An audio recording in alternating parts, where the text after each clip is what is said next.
warahmatullahi wabarakatuh. Perkenalkan, saya Jenny Darmayani dengan NIM 2214 2010 59 dari jurusan S1 Keperawatan dari Fakultas Kesehatan Universitas Koneko.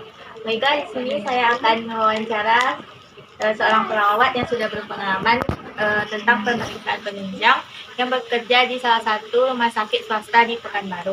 Assalamualaikum Ibu, boleh ceritakan sedikit biografinya? Boleh. Waalaikumsalam warahmatullahi wabarakatuh. Perkenalkan, saya Sylvia Rinda Esbab. Saya dulu sekolah di Stikes Ramat Yani Cimahi, jurusan perawatan, lalu nyambung lagi ke Stikes Karisma untuk Esbab. Dan sekarang saya sudah bekerja di salah satu rumah sakit swasta di Pekanbaru, khususnya di ruangan ICU. Sudah berapa lama Ibu menjadi perawat? Saya lulus dari D3 Keperawatan itu pada tahun 2007, lulus S1 pada tahun 2009, dan insyaallah tahun ini akan nyambung ke nurse. Ya. Kasih waktunya Bu untuk saya wawancara tentang pemeriksaan penunjang. Boleh. Ibu, saya di sini ingin bertanya bagaimana pengalaman Ibu tentang pelaksanaan pemeriksaan penunjang di rumah sakit kepada pasien. Apakah boleh Ibu? Boleh. Jika Ibu, saya ingin bertanya, pemeriksaan penunjang apa saja sudah pernah Ibu lakukan di rumah sakit? Saya kan dinasnya di ruangan intensif care unit di ICU. Jadi di sini banyak pasien-pasien yang sudah terpasang CPC, ada yang hanya di perifer. Jadi pengalaman saya sih enak ya kalau di ICU, kalau pasien yang tidak sadar kita bisa ambilnya, kalau pasien yang sudah pakai CPC kita bisa ambilnya dari CPC. Tapi kalau dengan perifer kita langsung aja, tapi jangan kita harus identifikasi pasien dulu. Kita nggak boleh asal tusuk pasien, jangan-jangan kita salah pasien. Itu bagi pasien yang sadar.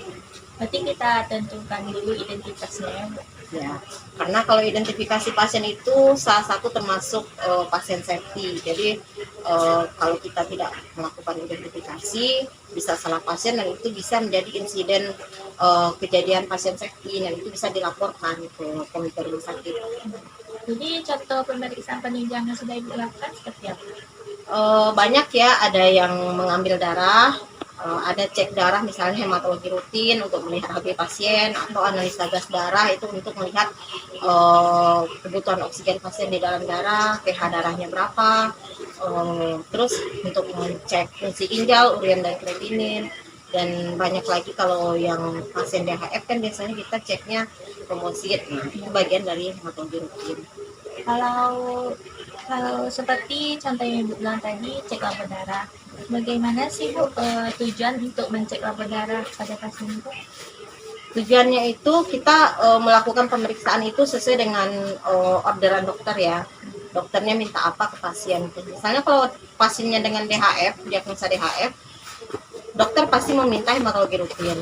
Ya kita itu untuk mencek trombosit, HB, hematokrit.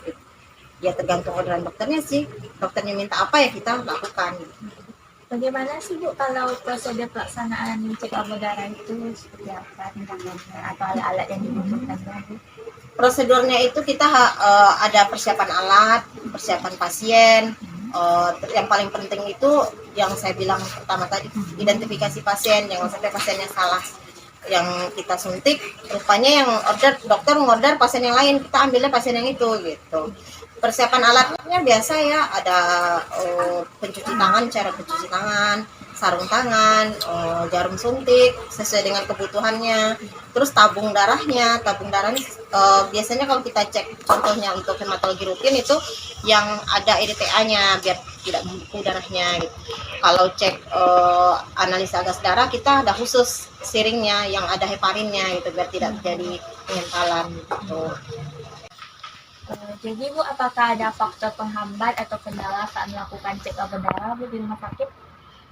Sebenarnya kalau untuk faktor penghambat dari rumah sakit nggak ada ya. Paling penghambatnya dari pasien. Misalnya pada pasien anak-anak, itu kan anak-anak kan semuanya pada takut jarum suntik ya. Jadi kita lakukan dulu pendekatan kepada anak-anak tersebut. Kita jelaskan, yang penting kita perkenalan diri dulu, kita bina dulu hubungan saling percaya sama anaknya gitu. Biar mau diambil darahnya. Nah kita nggak boleh ngambil darah kalau belum izin dari anaknya, karena itu berpengaruh pada psikologis anak gitu.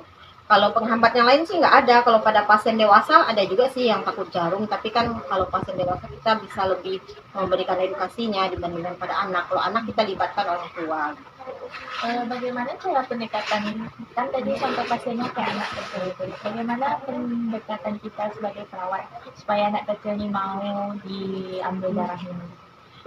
Pendekatannya kita ini aja sih, kita berikan dulu cerita-cerita, kita ceritakan dulu ini ada kemarin dongeng misalnya diambil darahnya, ada bayi anak-anak diambil darahnya, ada dikasih coklat sama dokternya habis itu gitu ya, dirayu seperti itu juga bisa sih sebenarnya.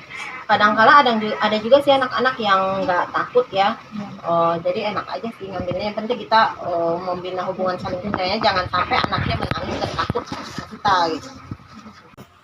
Baiklah Bu, selain cek labor darah, pemeriksaan penunjang apa lagi yang pernah Ibu lakukan di rumah sakit?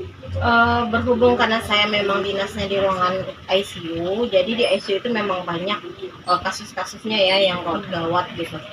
Selain pengambilan darah, saya pernah mengantar pasien untuk CT scan kepala, MRI kepala, terus ronsen dada juga. Ronsen dada sih biasanya kalau di ICU ya di ICU kita nggak turunkan ke radiologi. Terus ada juga yang cek-cek yang lain ya, banyak sih, USG whole abdomen kita turunkan ke radiologi gitu. Tapi karena pasien ICU harus ada persiapannya sebelum turun ke radiologi, kita harus pasang monitor karena pasiennya sewaktu-waktu bisa cardiac arrest gitu. Jadi kita harus cepat tanggap daruratnya gitu.